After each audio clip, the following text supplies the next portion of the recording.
Greetings, everyone. Welcome to Catalyst Energies. My name is Dee. Thank you for joining me. I'm so grateful you all are here.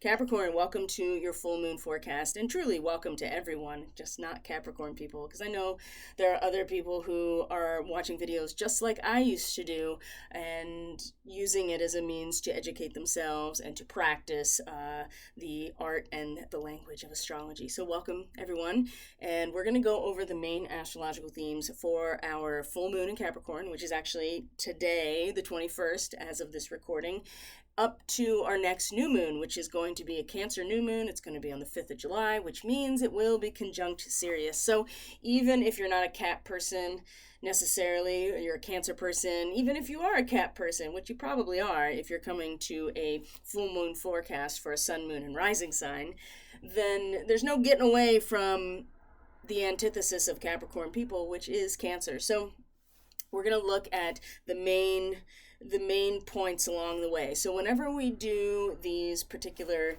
forecasts, and for those of you who have been here for a while, you know that this is kind of the routine now, and welcome back, by the way. Thank you for being here, and I appreciate all of you so very much, including the Starseed Fellowship, those of you who are supporting Catalyst Energies on Subscribestar, and you get all kinds of cool benefits.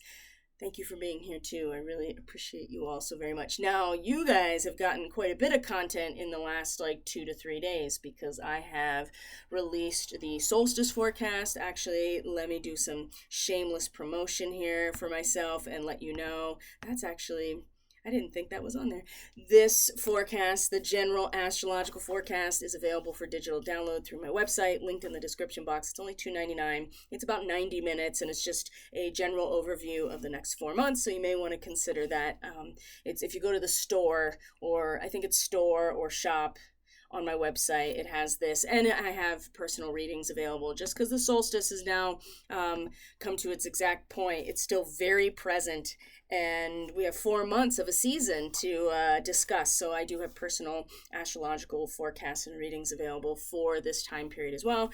Options 60 or 90 minutes. So, however, if you are a monthly subscriber, then you have access to these types of general forecasts as one of the many benefits, and weekly astrology. So the people who are on Subscribestar, the membership, the Starseed Fellowship, as it were, have gotten a weekly, they've gotten the larger seasonal forecast already, and now we're going to kind of split the difference, I suppose, and we're going to talk about this solstice full moon, because we did just have the solstice, and the moon will be 1 to 2 degrees Capricorn. So, Cap people, it's as with every full moon, there's an illumination, there's a revelation about the nature of personality, whether it is subjective as a rising sign, if it's creative as your sun sign, or it's how you're emotionally oriented, which would be your moon sign, which in Capricorn's case, if you are a moon in Capricorn,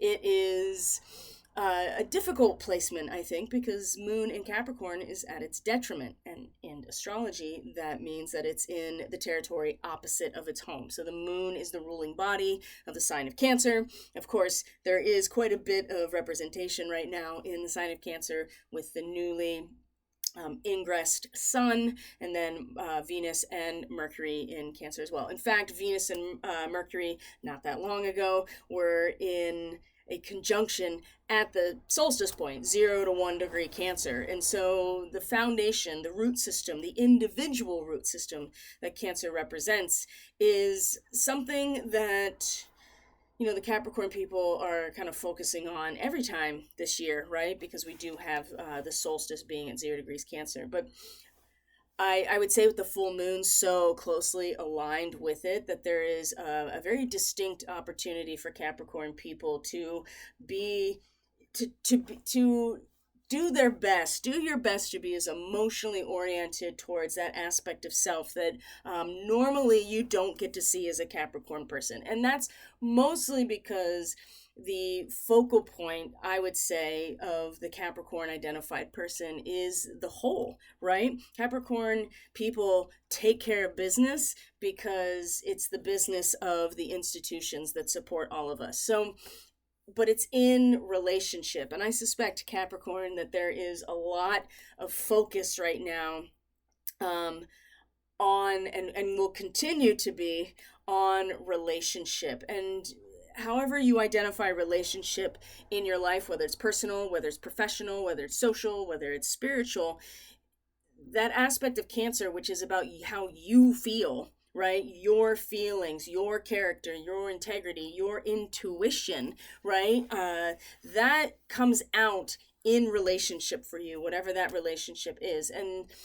this root system is essential for you to be able to put yourself out there as a Capricorn person and take care of business, right? And, be very powerful in the ways that you need to. Be part of a contributor, a provider to institutions, right? People consider Capricorn being very serious, but it's characterized by the goat or the mountain goat. And if you use goat, as an acronym of greatest of all time, right?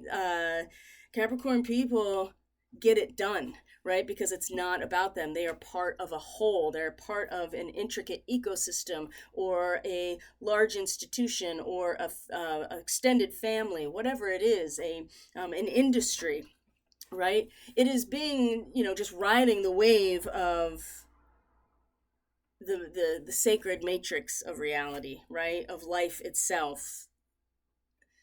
So there tends to be a lot of responsibility that goes along with that. There also tends to be a lot of security too, and a lot of seriousness. So Capricorn people tend to kind of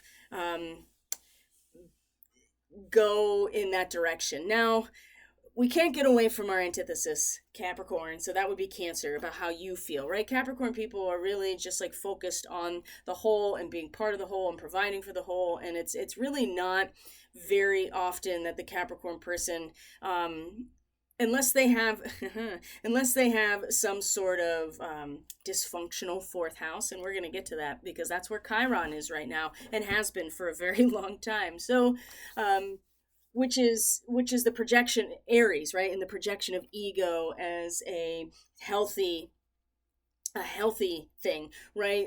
The idea that narcissism is completely normal as a young child, like we are meant to, really project ourselves and our ego as the only thing when we're very, very small, because that's how we figure out our place in the world, right? And that's a positive attribute of Aries, which is the projection of self. So I would say, Chiron, there's probably been a lot of issue, right? There's a lot of wounds that have been poked at now for years in terms of Chiron in Aries in the fourth house of the Cap rising. So you're still gonna feel it regardless if it's sun, moon, or rising. But of course, the rising sign people, it's really going to be in like your home and family of origin, right? Where you feel safe and secure, where you belong. And it's within that context, that core, that sense of duty and loyalty and faith, right? The fourth house, it's where our character develops. And the Capricorn person, especially Capricorn rising, needs to be able to be spontaneous and instinctual in these areas and find their subjective personality naturally, extending outward, right? It's the ram. That's what Aries represents, the ram. It's just like, that spark that comes out. And so, it's a conversation that's going to be ongoing, as Chiron has a 50-year orbit. And so it's been in Aries and will continue to be Aries for a while. And the north node of the moon, which is pulling all of our souls right now into this area. So, but it's going to be the mirror of relationship. And every time, like I said, the new and full moon, this is the case for whatever sign it's in, right? Especially the rising sign, because you are the antithesis of it. So the sun is often in the seventh house when it's making the full moon. So Capricorn, you're gonna already it's building this illumination, something that you don't often see. And of course, it's in the relationship that it's reflected back at you. And without that relationship, chances are there isn't a lot of self-reflection, because there's such a natural propensity to be engaged and focused on and putting your power into the whole, whatever the whole is for you. So something to keep in mind as we talk about the play-by-play here, which will be the full moon in your sign, the third quarter moon, which is a crisis point, in the fourth house, and then the next new moon, which will be in Cancer, in the seventh house for the Cap rising, and it'll be conjunct Sirius. So that's something that I'm going to talk about much more in the new moon forecast. So I would recommend, if you are a Capricorn person, that you probably watch that too, because it's going to be in Cancer. You can't get away from your opposing sign. It is there to show you, all of your blind spots. We have to integrate these aspects of ourselves and bring them together in order to be whole, right? And just like a wave function has the oscillations, so do we. So I suspect that there's already been a lot of questioning, and this lunar cycle started with a Gemini new moon, in which for Cap rising is your sixth house. And so the sixth house is about where you get your shit together for yourself, right? It's where you institute new practices. It's when you do healing, right? Your service, your works, your labors. The sixth house is about you as a person functioning, right? And it has to be functioning for the sake of you as a vessel, right? It's, again, Capricorn tends to want to be focusing on the health of the whole in whatever way that makes sense, but without this getting your shit together as an individual, which is what the sixth house, that's what it breaks down to, right? You can say it represents all of these different ways of expressing that, but at the end of the day, at least in my opinion, the sixth house is where we are forced to get our shit together, right? The day in, day out practice of whatever, whether it's healing, whether it is making change in your life, whether it's your work schedule, right? You do these tasks, and you are reconstituting yourself in the process. And so Jupiter, right now is the only energy. There was a lot of energy here, and now it's moving into seventh house and into Cancer, which is going to have the focus be so much more on who you are in relationship. But Jupiter has not left here, and so there's a lot of managerial energy, and Jupiter in Gemini is also at its detriment, so there has a tendency to overinflate this. I can see how a micromanaging type of, or trying to control every facet of a situation, or blowing things out of proportion and maybe starting to feel overwhelmed in terms of what you do have to accomplish. I could see that being a struggle with Jupiter in moving through the sixth house. Normally it represents this managerial potential of your resources, and analyzing them and organizing them and functioning, right? Whatever it is, you could be talking about what you, like I said, your work responsibilities. Maybe there's a service. Maybe there is a new practice, a physical practice, an energetic practice, a spiritual practice, whatever it is, right? Those are all sixth house things, right? Because they are, like I said, it's the root system of the plant, basically.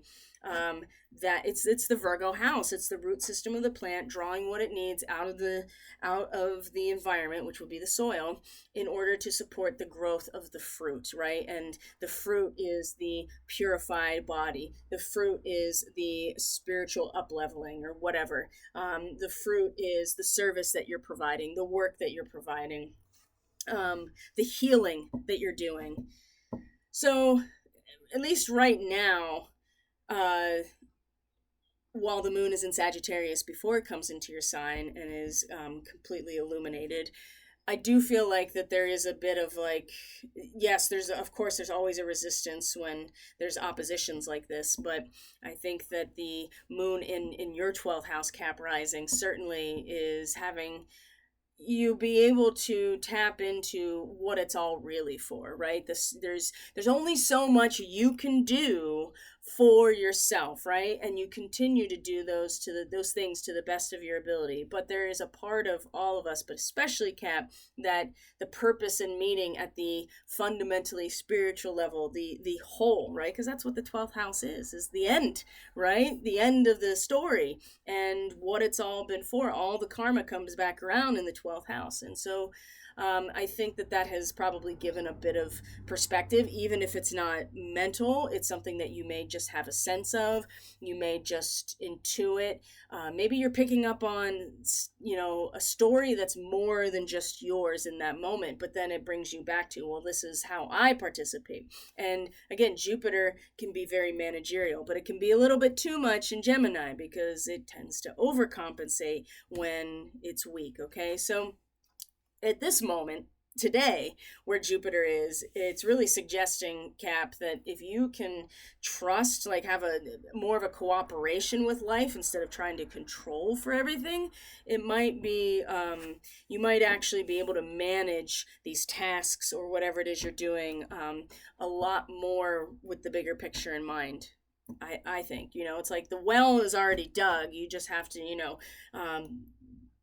have to trust that nature's going to fill it, and that can be hard when Jupiter's just trying to be like, I'm gonna make it rain, and I'm gonna build the well, and I'm gonna do all these things. And it's like, no, you are not necessarily doing everything. God is in charge, basically. So, and I think Capricorn people can kind of get confused in terms of because they tend to be in charge and they tend to have a lot of power. So now, speaking of which, one of the big things that's happening this 2 weeks in relation to you, Capricorn, specifically, is that your ruling planet, which is Saturn, is stationing retrograde. Now, it is currently, as you can see on this chart, it is in the 3rd house. It's in Pisces. Okay, so it has been sitting at 19 to 20 degrees Pisces, and in Sabian symbol language, this is a table set for an evening meal. So, Saturn in any 3rd house is going to really crystallize formal thought into formal thought and not give a lot of wiggle room. Now, thankfully, you do have Pisces here, which tends to make your mental realm so much more fluid and boundless and ideal and humanitarian and compassionate. So, and having your ruling planet here has, out of all the signs, it's probably really helping to give a structure to what otherwise would be just a nebulous mental landscape, okay? Just naturally because of having Pisces here. And Neptune. I mean, this has not helped at all, especially if you are a Cap rising, and even if you're not, especially if you struggle with these things. Saturn, having been here for a hot minute now, has, I think, really helped stabilize some things. So, but it's going to station retrograde very soon during this 2 weeks of full moon to next new moon. And so I do get the sense that, so when a planet is retrograde, it tends to have a magnetic quality with us as individuals. And so Saturn already has a density to it that in its retrograde is going to really feel like a black hole in some ways. So Cap, just be patient. These retrogrades, yes, especially the outer planets, they last a little while longer than say Mercury's retrograde is often 3 weeks, and Venus has retrogrades, Mars has retrogrades, but these outer planets have retrogrades that last a little longer. So we got a couple months. We got most of the season that we're in for Saturn to be retrograde in Pisces. And so I say just be patient.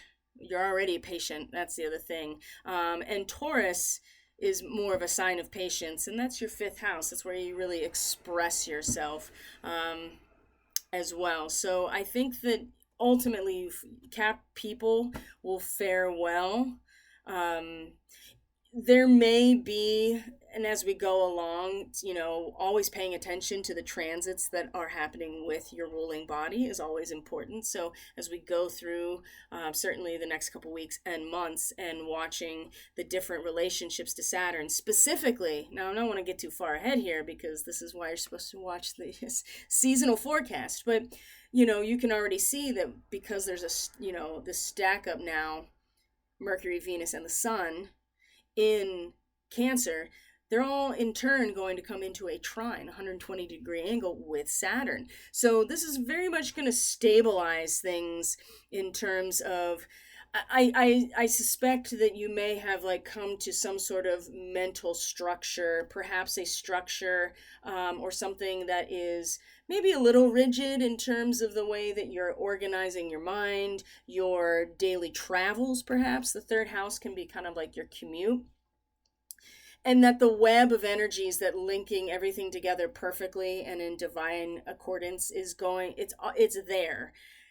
The retrograde may just make it feel that much more heavy internally because you may be challenged in some ways. Now, I feel like that with the trines that are going to be happening to Saturn from the seventh house, from Cancer, later on in July, I do feel like that's going to it's going to be a bit of a test, but I think ultimately, Capricorn, it's going to be a test that you really want. And that's the other thing about Cat people, especially if you have Lyran starseed markings, okay? These are people who tend to do the things that frighten other people, right? These are the people, like, I had a roommate my first year of college, right? She went to Argentina as an exchange student sometime in high school, didn't speak a lick of Spanish when she went, and she came back completely fluent. And she went there on her own, right? And so that's a perfect example of not only a Capricorn person, but a Lyran starseed person. They just tend to do the things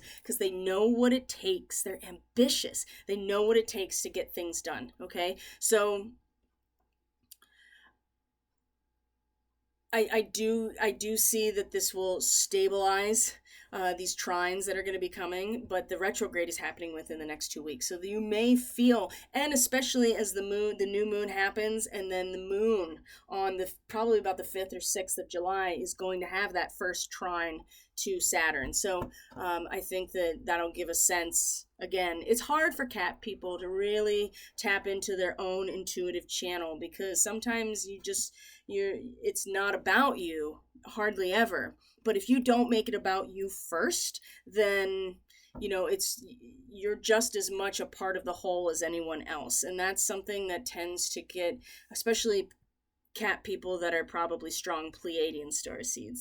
They tend to just give themselves away endlessly, not realizing that if they're not okay either, then the whole is still not going to be structurally sound. So again, it's going to come through relationship with this full moon. So one of the other things, let's see here, and that is,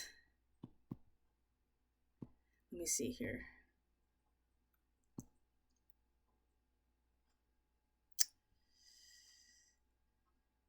Okay, I lied.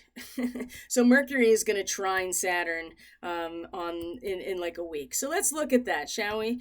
Speaking of these trines, so it's on the 26th. So we're just gonna, now I want you to just kind of look at the chart for the Cap rising, get a sense here of what it's gonna look like as we go through the next 2 weeks. So you can see by the time we get to the 26th, all the lines get really bold, right? That means that there are transits that are coming into exact alignment and strong. So of course the moon will be in the third house in Pisces, and you're going to see that Mercury and Saturn, right? Saturn in the third house, Mercury that tends to like third house energy, they're in that first trine. So what does that really mean? That's a really good question. Well, I think this is going to be the first like mental awareness. You can really learn about yourself and learn about the stability of this thought structure, right? What is it? Is it too crystallized? Is it going to kind of stabilize you mentally? It's going to come out in relationships. So and learning about yourself, right? Mercury in the seventh house, you learn a lot about yourself you learn just in general through relationship, right? Because that's what Mercury is representing, is our capacity to learn and to cognize things. So when Mercury's in a trine to Saturn, and now keep in mind, it hasn't stationed retrograde yet. It's still very much moving direct. And so rather than being magnetic in quality, pulling us in, we're kind of acting through it. So it gives a very serious frame of mind and can, lead to good concentration, attention to detail, getting things done on time, right? Making important decisions. There's common sense, right? Saturn is really stabilizing and giving all those Capricornian qualities to Mercury that normally in Cancer may be more swayed emotionally and be more, the sensitivity that's brought out in relationship, for instance, is can I don't want to say cloud judgment, but it can have such a strong factor in the way that you may be thinking. So, but the trine to Saturn in the area of information and how you interact with it, which is the third house, I feel like that aspect is going to be very helpful to give you an eye towards something practical results. Like I said, making important decisions, being confident about making commitments to other people at this time, and that there's nothing wrong with being happy, Capricorn. There's nothing wrong with feeling a sense of happiness within yourself. You don't have to just give it all away all the time.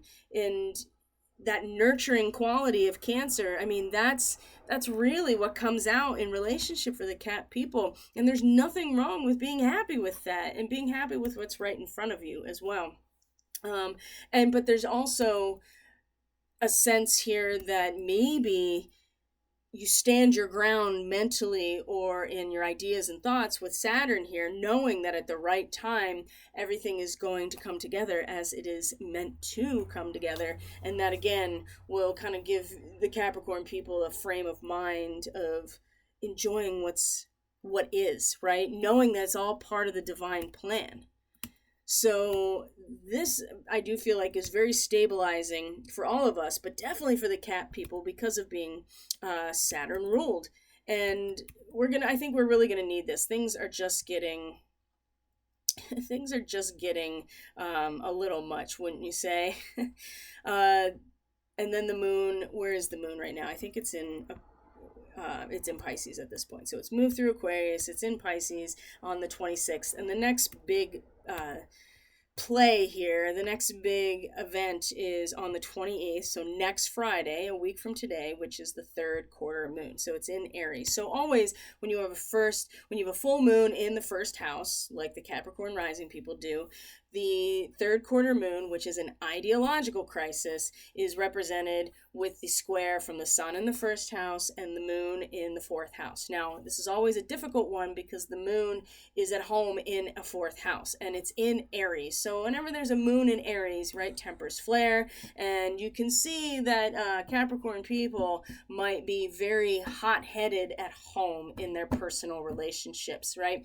They're, feel very safe in being that ram in those environments. Now, the other thing about it too is that they also feel very instinctually able to just be themselves in this area, and in fact they kind of need to be able to be spontaneous and instinctual in terms of their own sensitivities, because it's so interesting for Cap. It's really so much, for them to, Capricorn people, for you guys to be, I don't have really any Cap.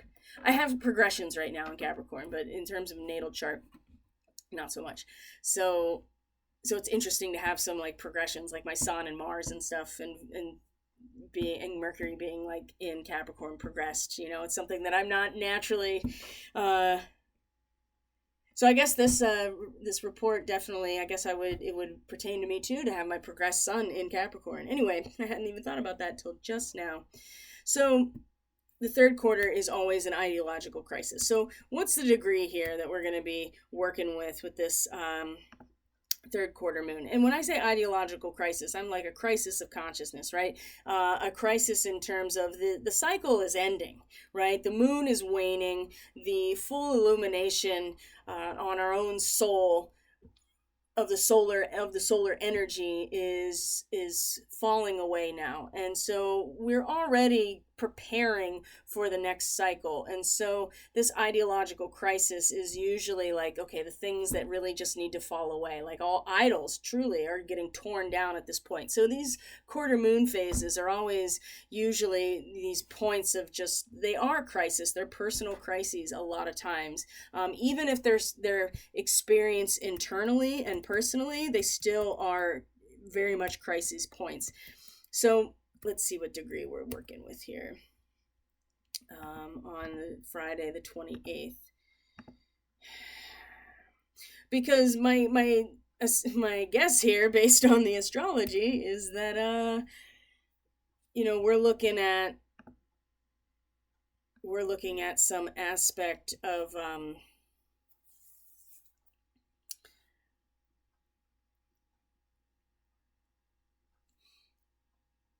there is a learning process, I think, that Capricorn really is going through right now in terms of who they are, and like I said, the relationship is really mirroring. And this full moon in and of itself is like, hey, it can go attaining all of this power, being a powerful person, right? Being this person that gets it done, right? Being this ambitious, goal-oriented, industrious person, right? Is it, I don't want to say is it worth it, but it's important to realize that it's just as easy to waste and squander as much as it is to gather all of that power, right? You gather so much, and now isn't this starting to sound kind of relevant? You gather all of this power, whatever it is, in a family, in a country, right? In a government, in an institution, whatever it is, as Capricorn, in an ecosystem. And if you're trying to hold on to it, then there is always the potential of wasting all of that collective power in order to hold it.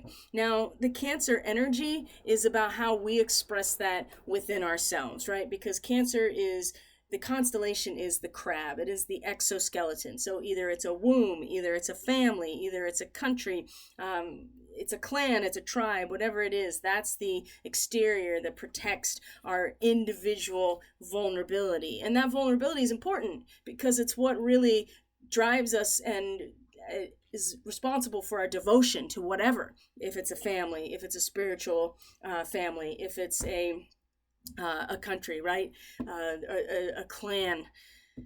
We need to be able to cultivate that devotion, but it can be so conservative, it can get so insular, it can get so isolationist that then that energy, that power that's developed from us coming together and being faithful to each other, whatever that means to you, it's just as easy to lose all of that because we're afraid of releasing that power in some way. And I think Capricorn, there's just a lot that you're going through right now, and a real huge, I think, big identity changes for sure. And especially, and it goes back to your ruling planet, I think, being in the third house, like about who, or, the nature of your mind, your mental constructs, right? The neural pathways that lead you to behaviors, right? It goes all the way back to that. And Saturn is a harsh teacher in a lot of ways, right? There's not a lot of wiggle room, but you get that because you're a Capricorn person. Anyway, I feel like that there is a learning process that you want to be, you're kind of like, okay, I see where I'm trying to get to, and I'm going to like fake it till I make it type of thing. And that's not a negative thing. It's just like, okay, I'm going to start imitating and learning and doing the things that I think I'm supposed to be doing. And the moon in the fourth house is like, yeah, but at the same time, like, it's not just you, right? There is something here that can, there is a spiritual protection, I feel like, that this represents, that you have to be sensitive to, right? That you have to be able to feel, the shifting of the winds, so to speak. And that comes into your own intuition. And I do feel like that there is something really valuable about that, because things can shift on a dime. And if you're afraid, or you are too holding too tightly onto something, even your own identity, it could be, you could miss something or not be sensitive. There's something here about being sensitive to the shifting of the winds, right? And your intuition being, whatever it is that you want out of the situation, you still have to be sensitive to your own character and integrity. And maybe you're getting messaging from your guidance system. Maybe there is protection here and you don't realize it. And I don't know, this is going to be different for every person, which is why, personal readings are so important. But on the whole, don't forget. And squares, let's just say this, I say it all the time, squares are not one or the other. Squares are just an uncomfortable moment that you grow or you succumb to, right? You feel stuck in. And this is going to be no different, but a lot of how you feel, like I said, your character, your integrity, your security, your emotional security, your sense of who you are and what you're devoted to, and what you are attempting to build in terms of relationship, or who you're attempting to be in relationship. The sun in the seventh house is very much, I am sustained by this setup, and I'm going to act in the way that I want it to be. But I do see that there's so much more to this process than just kind of like going through the motions. And I'm not saying that that's not important, but whoo boy, I just get so much. And I mean, Capricorn is already kind of an intense sign to begin with, right? But I keep getting a lot of strong feels. Okay, so the next big one right after this, actually, now that we're right here, is that right after this, Saturn is going to station, as you can see here, 20 degrees, 19 to 20 degrees Pisces. So this is Saturday the 29th. So, of course, the stationing means that it's like stopping. It's not really stopping. It just looks like it's stopping based on our position on Earth, but then is going to start looking like it's moving backwards from our vantage point after this. So Saturday the 29th is when that starts. And let's see here. The next really big day is actually the 2nd. So we're now in our 3rd quarter moon phase. So these lunar phases usually last like 2.5 days, right? They last for a certain amount of degrees that the moon spans. So we're still in the 3rd quarter moon phase. So those feelings that really came with the trigger of that crisis point are still present. It's just that now we're emotionally oriented in different places. The 2nd, and we're coming up on Independence Day here in the U.S., right? This is when the sun is conjunct Sirius, and we know that, like, the mystery schools, whatever you think about them and whatever you know about them, there is a strong connection to the star Sirius. And of course, if you know you have Sirian starseed markings, then you are aware of how this will, how that feeds into all of this. So that's why it's important to get a starseed reading. Doesn't have to be from me, obviously, but you look at the chart in particular and be like, okay, this is where all these starseed origins are, and you start extrapolating, and then you have a whole new mosaic to look at in terms of your soul's work here. So when we get to the 2nd, as you can see, lots and lots of bold lines here, Capricorn. So, Mercury opposite Pluto, right? That's actually the 2nd into the 3rd. Neptune stations retrograde. So now we're really getting into retrograde season. And Neptune is also in your 3rd house. So whatever delusions you've been kind of harboring for the past couple of years, as Neptune has been in your 3rd house, Cap rising. And this happens every time. Every time Neptune stations retrograde, you're going to have the fog clear and you're going to be like, the horrible truth is going to be right there. And it doesn't have to always be horrible. It can be like, oh, I really sensed that this was how it was, but I couldn't see. Now you're going to be able to see. And so, which is really, it can be really nice. And yes, Saturn's going to be a lot more dense and really pulling and be very heavy in this area, but there's also going to be clarity about the ideal humanitarian aspect, the broad spectrum, experience of your own mind and your mental environment, right? That's the third house, is your environment and how you conceptualize it. So this is on the 2nd, right? And then Mercury, right before it comes into Leo, will be in a trine to Neptune, and then Mercury comes into Leo and it comes into opposition with Pluto, which is very intense. And we're talking about your 2nd and 8th houses here, Capricorn. So, resources that are inherently yours, right? With Pluto in the 2nd house, and then Mercury in the 8th house, the resources that are generated in relationship. And you're going to start really putting that mental energy into those types of areas, right? The intensity of the 8th house is the shadow, right? It is the space where intimacy and trust can pay off or lead to serious damage, right? Can be betrayal. The 8th house is where we pull our resources in whatever relationship we're in, and we generate more than what we brought in. There is incredible there's incredible intensity in the 8th house, right? Death, sex, and taxes. That's the 8th house in a nutshell. So Mercury coming in here is one of the, the better ones other than the rulers.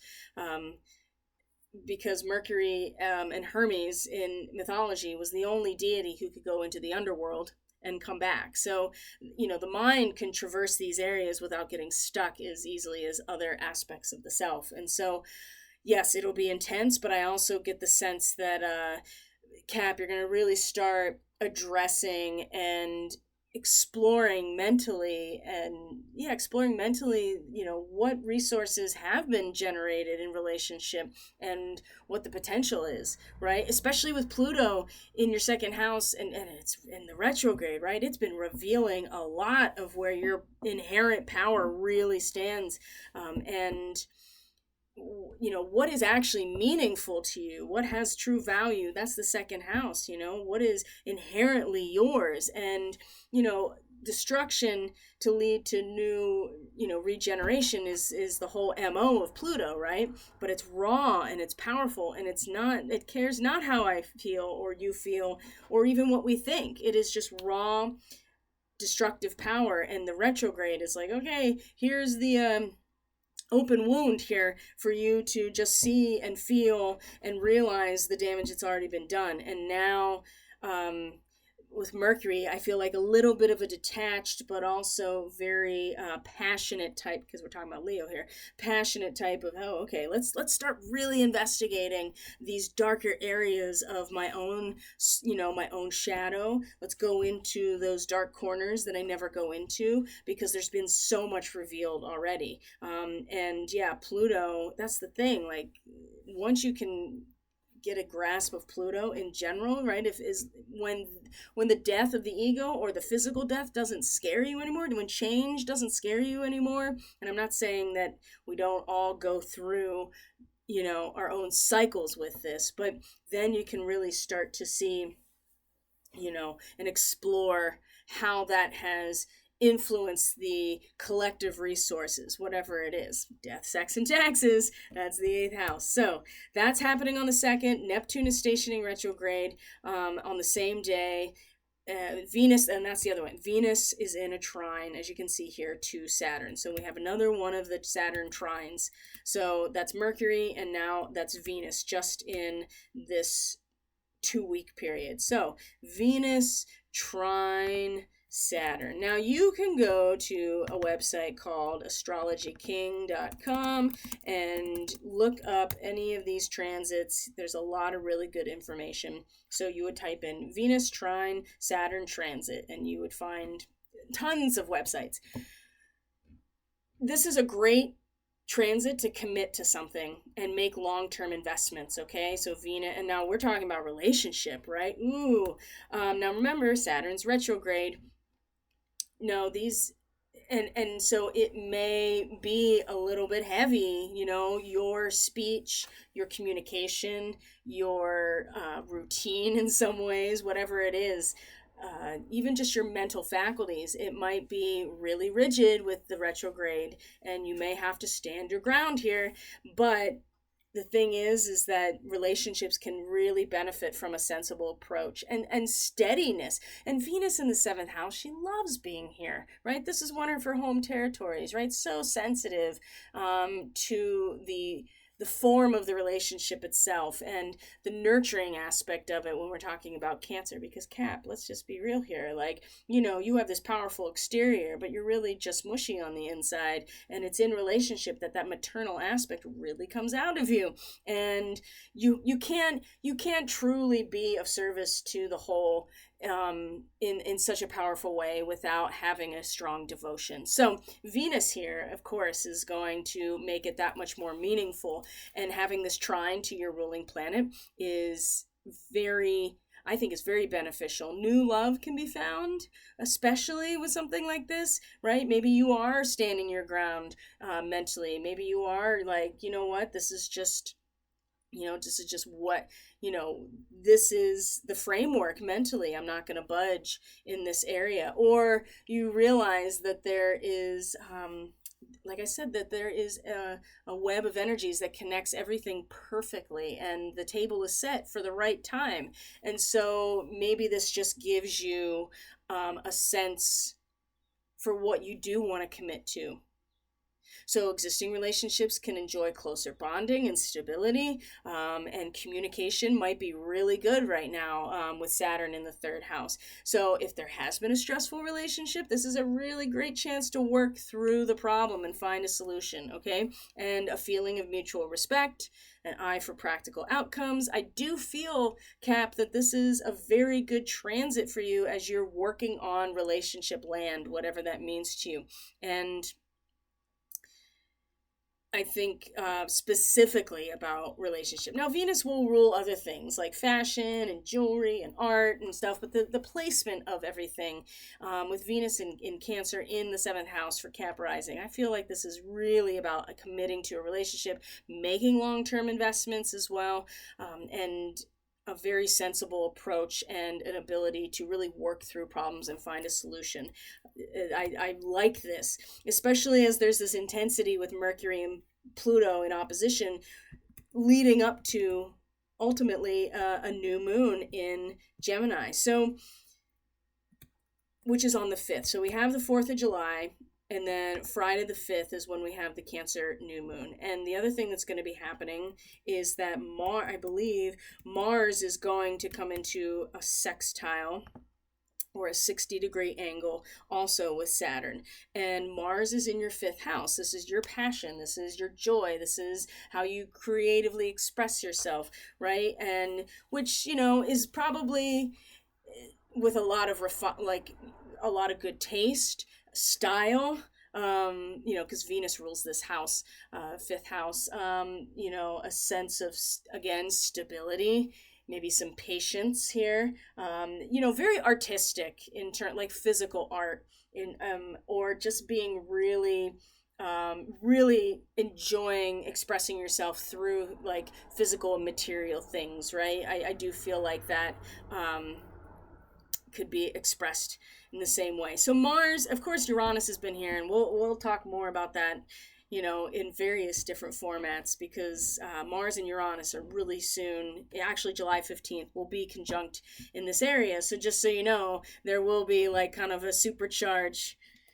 kind of event that will have to do with your creative outlet. But Mars in a sextile to Saturn, leading up to this new moon in Cancer, is also going to be one of those transits where you can really, it really regulates your energy. So you have determination, you have endurance, and that's coming, and this is all about you, Cap. This is not necessarily about you in relationship, these two houses, third house and fifth house, these two houses have to do with you as an individual. So the third house being, again, your mental constructs, your environment, and your fifth house being your passion and creativity and how it's expressed. These two coming into the sextile, it's like, when you have a sense of your mental framework being very solid, maybe a little bit too rigid, but still very strong. Neptune is now retrograde, so there's clarity when maybe there was more nebulous kind of disillusion, fantasy dreamland in your mind. Now that fog is starting to clear, this sextile to Mars, it's like it gives that determination and regulation to your passions, right? And 20 degrees Taurus, let's look at it, because I have a feeling, hold on, 20 degrees Taurus. Now, if you remember, 19 degrees Taurus is a new continent rising out of the ocean. Now, didn't we just have a new moon at that degree? Oh, and by the way, that was the same degree 2 years ago that Mars and Uranus were conjunct, along with the North Node in Taurus. So if you remember 2022 around August, what was going on, it might be a little bit of a harmonic here. So 20 degrees of Taurus, though, 19 to 20 degrees in Sabian symbol language, wisps of wing-like clouds streaming across the sky, the awareness of spiritual forces at work. So the idea here is that the energy, the endurance to succeed, is Saturn is giving that determination and that endurance to an energy that normally in the fifth house is just like projecting yourself into your passions, into your art, into your creativity, and doing it in a way that you just become so, you're just like tuned in and acting through that awareness. This is going to ground this significantly in hopefully a good way. Maybe it'll be more internalized. You might not find yourself necessarily verbalizing it so much.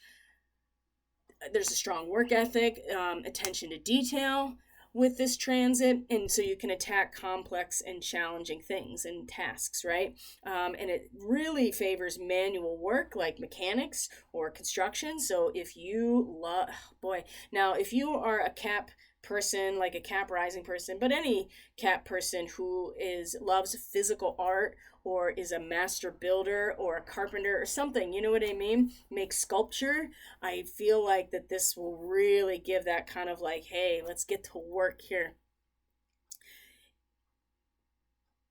Patience and ambition, right? There's that word ambition. So really great for Capricorn people. Can mean you can succeed in anything you passionately desire. I do feel like that the passionate desire of Mars in a fifth house is really going to find some stabilization, but also not in a way that makes that just like completely grounds your energy. You have to do something with it, and there will be energy to use, right? You're not necessarily seeking risks, which happens a lot in the fifth house, but it's a great time for work that otherwise would be more dangerous because you are more sensible and cautious because of the Saturn element. Now, the retrograde might hold you back, but maybe that's okay. But be aware of that. It might be too much caution, so it's okay to kind of like come out a little bit. So it's a really great chance to make solid progress with something long term. Absolutely. So again, it's maybe relationships, but I think it might have more to do with how you express yourself, what your passions are, and putting yourself into those things. And those will translate much better to relationship land than necessarily just focusing on the form of the relationship, which it's not like you shouldn't be doing that, but you have to get yourself, Cap, in alignment with who you are, and then the relationships naturally flow from there. And a lot of times, most of us, but especially like anywhere from Libra to Pisces, these folks are going to tend to try to put the relationship first and let that solely develop who they are. And Cap people, they're no exception. So by the time we get to the new moon on the 5th, which, like I said, will be conjunct Sirius, and there will be a sense here of, my gosh, the core of who you are, really. there's this turbocharge, but also and determined energy to really act on your desires and your passions and your joy and your art and whatever it is, and maybe a little extra cautious. Now, you don't want to overcompensate because, and I don't think it's possible with Saturn in its retrograde. It's like you can't get away from its gravity necessarily, entirely, but I do feel like that maybe that maybe that caution is necessary. And all retrograde planets are an opportunity to kind of reflect on where the energy has been in relation to that planet. And so this is no exception. And of course, patience seems to be coming up a lot in terms of some of these things, right? Don't jump the gun, Cap, and certainly take as much from this full moon that's revealed to you. That it might be intuitive, it might be subconscious, it might be in your dreams, right? Whatever it is, it's in relationship that is revealing something about who you are, who you've been, and what you need to start letting go of, if not already. I think that's a really important part of this as well. But you have to acknowledge who you are first, Capricorn, before you can even start talking about, okay, well, what do I have to release from? Because otherwise you'll never know, and you'll just be more of a cog in a wheel as opposed to an intentional, like, conscious being participating. So, Capricorn, I hope you got something out of this report and this forecast. Thank you for being here. I really appreciate all of you so very much. Don't forget that if you are interested in a personal forecast, or if you're interested in a general astrological forecast for the solstice time, you just go to my website, linked in the description box below, and that'll take you everything that you need. And of course, if you're interested in weekly astrology, these special forecasts at no extra charge. If you're interested in a private group Telegram channel, if you're interested in like-minded individuals having a space to converse and opportunities to share with each other, you may want to consider subscribing to Subscribestar. I also offer free complimentary services to Tier 3 subscribers that include a mini reading, a one-on-one consultation, or a short Reiki session. So lots of benefits for people who are on supporting and subscribing on the regs. So I hope everyone has a wonderful weekend. Take very good care of yourself. If you are in the U.S., I hope everybody has a safe and very fun 4th of July holiday, and we'll see you for the new moon in Cancer on the 5th. Take care, everyone. See ya.